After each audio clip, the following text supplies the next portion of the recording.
Hello guys, आज हम जिस किताब के बारे में बात करने वाले हैं उस किताब का नाम है कुल्लड़ भर इश्क। मैं आपको इस बुक का एक शॉर्ट समरी दूंगा तो ध्यान से देखना। खट्टी मीठी लव स्टोरी है तो पढ़ने में मजा आएगा। कहते हैं दवा और प्रसाद उतना ही लेना चाहिए जितना देने वाला देता है। अधिक लेने के लिए जबरदस्ती नहीं की जाती। इश्क की खुराक इतनी आतुर करती है कि लोग खुद पर निरंतर नहीं रख पाते और अपनी तबीयत की औकात से ज़्यादा ले लेते हैं। फिर पढ़ाई पर गर्ज गिर जाती है।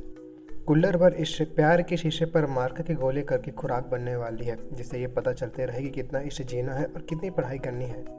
कहने का मतलब है कि संतुलन प्यार के साथ संतुलन पढ़ाई किसी मुकाम तक पहुंचा सकता है, वरना जिंदगी के लवड़े लग जाते हैं। असल में इसकी स्टोरी स्टूडेंट हॉस्टल लाइफ के ऊपर है और हॉस्टल लाइफ में कितनी बकैती होती है कहने की जरूरत नहीं है। इसकी स्टोरी काशी हिंदू विश्वविद्यालय की है, जहाँ हमारा मेन कैरेक्टर जिसका नाम सुबोध हुआ है उसके ऊपर है। इसकी स्टोरी रोमांटिक है। मैं क्या ही बता रहा हूँ, इसका नाम से आपको समझ आ रहा होगा। खैर, सुबोधवा के मित्रगण से मिलाते हैं जिनका नाम अष्टवक्र और ज्योति प्रकाश है। वो उसके बेस्ट फ्रेंड है, मतलब ऐसे दोस्त जो उसे अच्छे से गले आ सकते हैं। अगर किसी ग्रुप में 3 मेंबर है तो हमेशा ही ऐसा होता है कि 2 मिलकर हमेशा तीसरे की लेते हैं। इस ग्रुप में भी ऐसा ही था। अष्टवक्र जो इन तीनों में से सबसे ज़्यादा कमीना है, वो हमेशा ही ज्योति प्रकाश का लेते रहता है जब भी उसे मौका मिले। ये तो हुई वर पक्ष। अब आते हैं हमारे वधु पक्ष के ऊपर, मतलब हमारे फीमेल कैरेक्टर के ऊपर, जिनका नाम रोली सिंह है। ये लड़की किसी बॉम्ब से कम नहीं है। अगर कोई लड़का इसे छेड़ दे या फिर प्यार का इजहार करे तो भैया खत्म ही समझो। ऐसा होती है ना कि सामने वाले का प्यार ही खत्म हो जाए। मतलब किसी खतरे से कम नहीं है लड़की। हमारा मेन कैरेक्टर सुबोध, उसकी खुद फटती है इससे। कहीं उसे प्रपोज कर दिया और उसे पसंद नहीं आया तो खत्म ही समझो। लड़की दबंग है तो डर तो लगता ही है। सुबोध रोली को पसंद करता है, रोली को प्रपोज करना चाहता है, पर डरता है कि उसका बैंड ना बजा दे। असल में रोली भी सुबोध को पसंद करती है, पर आप लड़की का तो जानते ही हो, खुद कभी भी आगे से प्रपोज नहीं करेगी। खैर, उसने सुबोध को काफ़ी सारे हिंट भी दिए कि वो उसे पसंद करती है, पर रोली के ख्वाब के कारण उसे कभी हिम्मत ही नहीं हुई कि उसे कभी जाके प्रपोज कर पाए। और बेचारा प्रपोज भी तभी कर पाता है जब भांग के नशे में भंड होता है। देखो, होता ये है कि सुबोध के उसके पिताजी का फ़ोन आता है। वो किसी दूर के मौसी की जान चली जाती है, जिससे कारण उन्हें उनके संस्कार में जाना था, पर क्योंकि वो किसी काम में व्यस्त थे इसलिए उन्होंने सुबोध को उनकी जगह जाने को कहते हैं।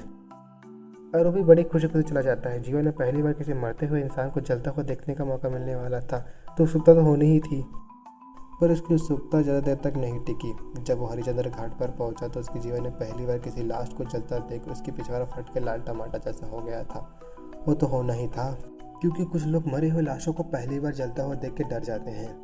देखो, हो ये रहा था कि सुबोध को अपनी पूरी ज़िंदगी फास्ट मोड में दिखाई देने लगी थी। उसे वो सारे लोग मरते हुए दिखाई देने लगे थे जो उसके अपने थे, उसकी मम्मी पापा से लेकर रोली तक। जिन लाशों को अपने सामने जलता देख रहा था उसे अपने आप को और अपनों को देख रहा था। ये सोचते हुए उसे अपनी ज़िंदगी छोटी लगने लगी। फिर जब उसने रोली के बारे में सोचा, उसे जलता हुआ इमेजिन किया तो उसकी फट की एक हो गई। उसे डर था कि इस छोटी सी उम्र में से वो पा पाएगा भी या नहीं। पता नहीं लोग इतना ओवरथिंकिंग क्यों करते हैं। खैर, ये सोचना काफ़ी हद तक सही भी था, क्योंकि जीवन की वास्तविकता को पहली बार अपने आंखों से देख रहा था, तो डर तो लगना ही था अपने अपनों को खोने का। इसी बीच उसे किसी आदमी दिखाई दिया जो वहाँ अजले लाश के मांस का डोरा निकाल के खा रहा था। और आपको तो पता होगा ऐसा काम अघोरी कर सकते हैं। अघोरी के बारे में जानना है तो मेरा द हिडन हिंदू को अपना वीडियो रोड देख लेना। मैंने इसमें काफ़ी हद तक अघोरी के बारे में बताया हुआ है। सुबोध किसी इंसान को दूसरे इंसान को खाते हुए देख रहा था। ये सब देखकर किसी के फटे हाथ में आ जाए। खैर, इन्हीं सही विचारों को सोचते सोचते सुबोध अपने होटल जाने को निकला। रास्ते में एक दुकानदार ने उसे धर दबोचा, मतलब उसे पकड़ लिया और बोलने लगा, भैया बनारस आए हो और भोले बाबा का प्रसाद नहीं लिया। भांग की बात कर रहा था वो। सच कहूँ तो गाइस, भोलेनाथ के नाम पर नशेड़ियों को नशा करने का बहाना मिल जाता है और दुकानदारों को नशा बेचने का। दुकानदार बहुत बड़े चंड था। किसी तरह अपने बातों में फंसा कर उसने सुबोधवा को 2 गिलास ठंडाई पिला ही दी। अब और क्या होना था। जो इंसान पहले ही जल्दी जीता को देखकर अपने 7 पूर्वजों को याद करने लगा था, अब भांग पीने के बाद क्या देखेगा ये कहने की जरूरत नहीं है। बेचारा गिरते पड़ते किसी तरह हॉस्टल पहुंचा और वहाँ पहुंचकर ज्योति प्रकाश के दोनों गालों को रगड़ते हुए बोलने लगा, जिंदगी की कोई गारंटी नहीं है रे ज्योति प्रकाश। वाह, समय बहुत कम है, पर लेकर टाइम खराब करने की जरूरत नहीं है। अब जल्दी से रोली को बिया कर घर बसा लेना है।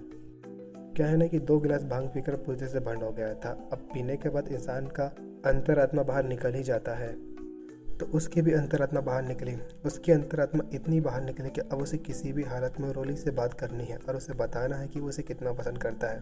भंड होकर इंसान और करेगा ही क्या।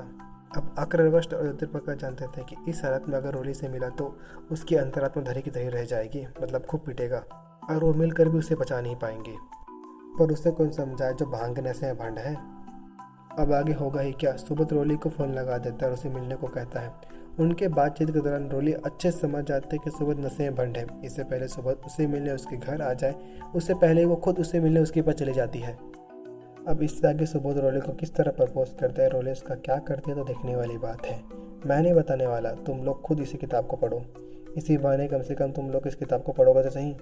गाइस एक बात बताओ, आप लोगों के साथ ऐसा कभी ना कभी हुआ होगा कि आपने किसी मित्र को भरोसे से उधारी पैसे दिए होंगे और वो वापस पैसे नहीं दे रहा होगा। जब भी आप उससे पैसे मांगो तो तब वो कोई ना कोई बहाना मार देता होगा।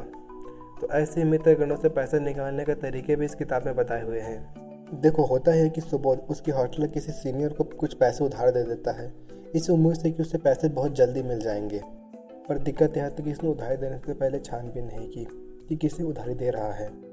जब अग्रवस्त को पता चला कि सुबोध किसे उधारी दे के आ रहा है, तब अग्रवस्त ने बताया कि उसने जिस महापुरुष को उधारी दिया है उसे उसके जूनियर उधारी भैया नाम रखे हैं, और यह नाम उसे क्यों दिया गया है ये समझाने की ज़रूरत नहीं है। अग्रवस्त आगे बोलने लगा, देखना कल तुमसे मिलेगा, पैसे मांगोगे तो कोई ना कोई बहाना मार देगा। 2-3 दिन आगे भी मिलेगा, पर उसके बाद तुमसे मिलेगा ही नहीं। देखेगा तो छुप जाएगा, खड़ा रहेगा तो झुक जाएगा, और आगे टॉयलेट में दिखेगा तो तब तक भागेगा जब तक तुम वहाँ से चले ना जाओ। अब और क्या होना था, सुबोधवा का तो लग गए थे। अब पैसा तो किसी भी तरह उधारी भैया से निकालने थे, पर कैसे। अग्रवस्त बुद्धि लगाते हुए बोला, कल जब तुम उधारी भैया से मिलो तो उसे बोलना कि उस 1000 रुपये में से सिर्फ 400 रुपये ही तुम्हारे थे, बाकी 300 अग्रवस्त और ज्योति प्रकाश के थे, और आप उन्हीं को पैसा वापस लौटाना। सुबोध जी जिज्ञासा व्यक्त करते हुए, इससे क्या फ़ायदा होगा। इससे ये होगा कि पैसे मिले न मिले हम तीनों ने खूब परेशान कर सकेंगे।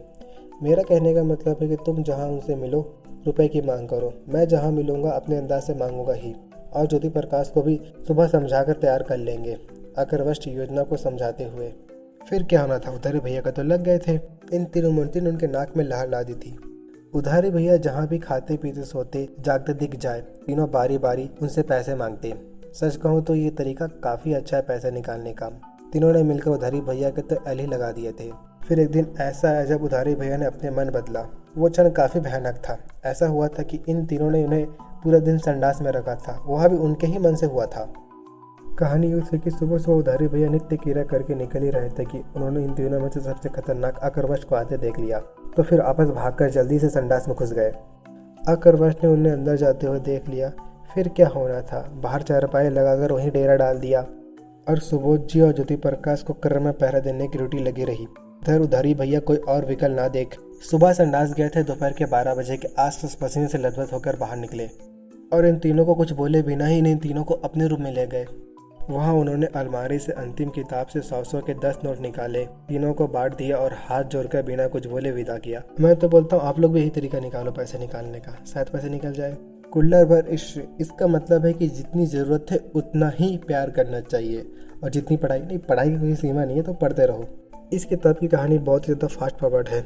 इसकी कहानी शुरू नहीं हुई कि ख़त्म हो गई। कहानी पढ़ते हुए मैंने एक बात नोटिस किया कि कहानी अपने पिछले बातों को एक्सप्लेन किए बिना ही आगे चली जाती है। कहीं ना कहीं समझ भी आता है कि ऐसा क्यों हो रहा है, लेकिन फिर भी कहानी को थोड़ा डिटेल में एक्सप्लेन करना चाहिए था।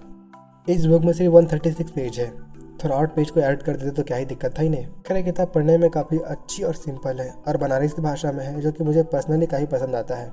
चलो अब इसे यहीं ख़त्म करते हैं। अब आते हैं मेरे मतलब की चीज़ के ऊपर। अगर आपको वीडियो अच्छी लगी तो लाइक, कमेंट एंड शेयर करना, सब्सक्राइब भी करना, और मुझे बताना कि मुझे वीडियो बनाने के लिए क्या क्या सुधार करने की ज़रूरत है।